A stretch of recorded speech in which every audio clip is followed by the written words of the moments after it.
only 33 years old, Robert Kirkman has earned the respect of everyone from comic book fans to TV executives. He's the creator, executive producer, and writer of the smash AMC hit The Walking Dead, along with the comic series it's based on. He's promised that he will not eat my brain today. Robert Kirkman, welcome to What's Trending. Hey, thanks for having me. So, we have a lot to talk about today. You have Let's a ton do it. going on, but more specifically, that show that everyone waits until Sunday to see, Walking Dead. Tell me about how you've seen it progress, and now it being a TV show. Did you ever expect it would get there? Yeah, I mean, Walking Dead, I didn't expect it at all. Walking Dead was something I worked on in my basement, alone, sending scripts to the artist, Charlie Adlard in the UK, and, it's a very solitary kind of job. And then, for it to get made into a TV show, and now there's like 5,000 people working on it. I mean, and, there's all these people watching it now. I mean, it's a weird thing to have a comic go from being this, or going from being a comic to being this. Well, what was it about the story and the characters that captivated audience so much? You think? Well, I mean, I think, if I can be completely honest, we want honesty. You take here. what's really cool about zombie movies and then you just add soap opera stuff. So it's like action heroes crying, people falling in love, people being sad. It's all that kind of stuff. I think that's what makes it popular. Yeah, I wouldn't expect someone who's like a comic book nerd to talk about soap operas. It's tricking dudes into watching something about emotions. That's great. So when adapting it from a comic book to a TV show, how do you help bring fans to the next medium and, stay true to the story and what you've originally built? Well, I mean, as long as we don't do anything that's complete BS, as long as we stay true to that world and the zombies are zombies and the humans are going through horrible things, it keeps the essence of the comic book alive. Anybody can die, and we're keeping it real, as I like to say.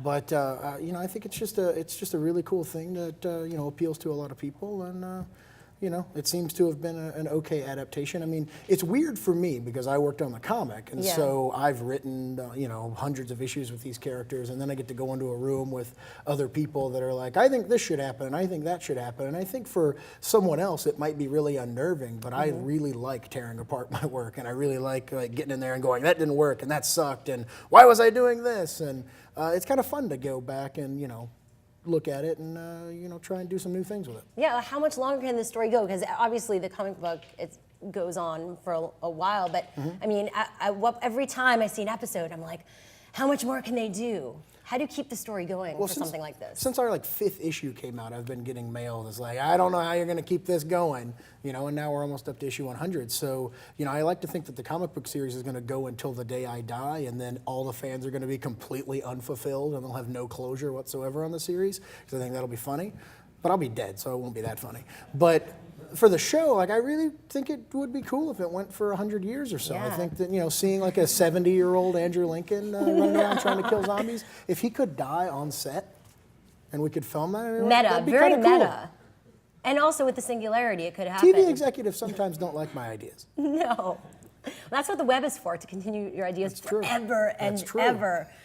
Were you a big zombie fan growing up? Absolutely, yeah. I mean, I watched the Romero movies like they were going out of style until they went out of style and then came back into style.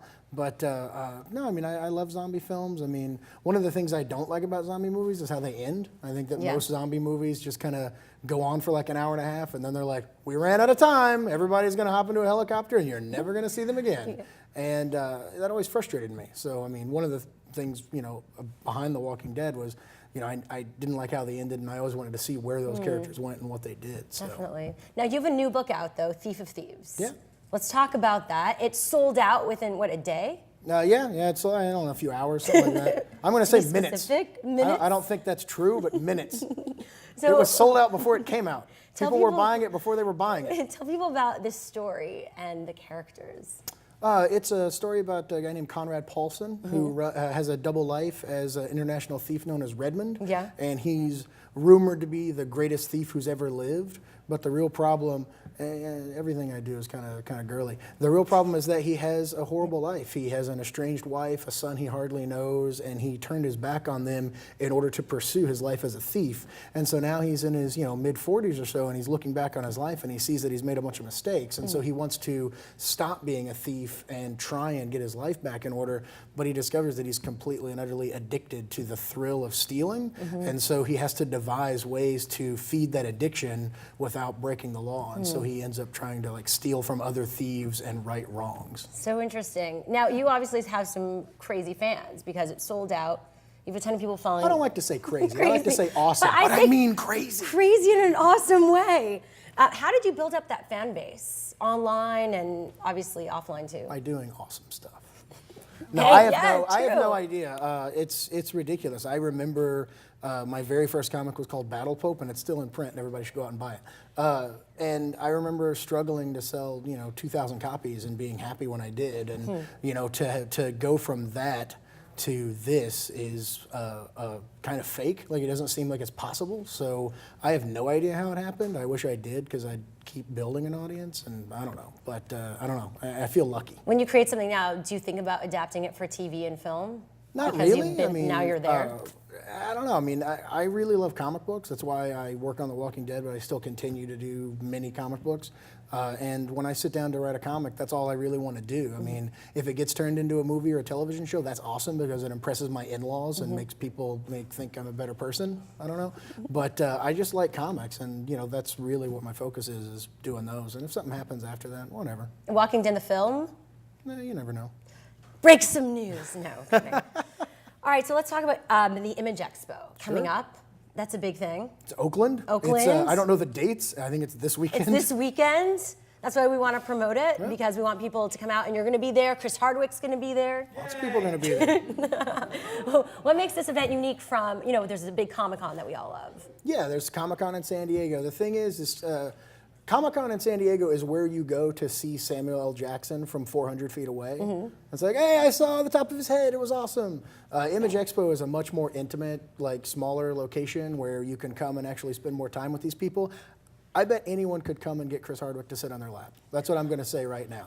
Oh, really? Is that possible? No, I've never seen that. Hands. Oh my God! It's going to be here. You're sitting on my my thing. So here we go.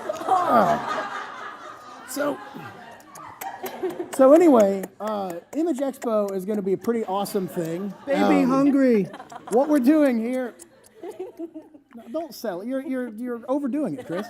I'm it's sorry. funny enough to just be here. You don't have to be suckling me. Okay. But That totally makes it. so we're going to finish the interview like this.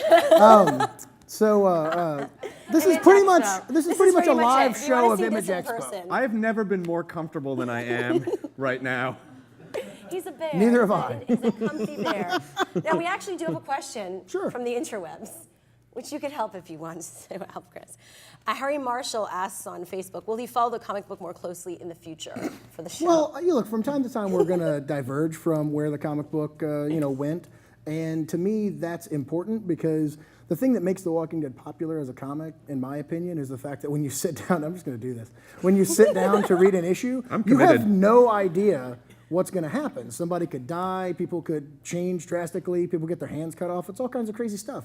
And I want to maintain that sense of surprise for the viewers of the TV show, even if they've read the comic. And so, we're going to be changing things up from time to time, but there's always going to be important benchmarks to hit. Yeah. Important stuff like, say, the Governor. The Governor is a huge storyline in the comic book. We're very committed to working that into the show. And you're just ruining this for me. Like, why are you... Well, you know what? Before your mini-me freaks out. Oh, my God. Violence.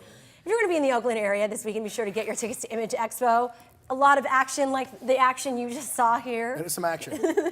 Pick up a copy of his new book, Thief of Thieves, and you can find out all about The Walking Dead's Robert Kirkman and his many projects at skybound.com. Thank you so much, Robert, for being here. Thank you. Thank you. Great performance by Chris Hardwick.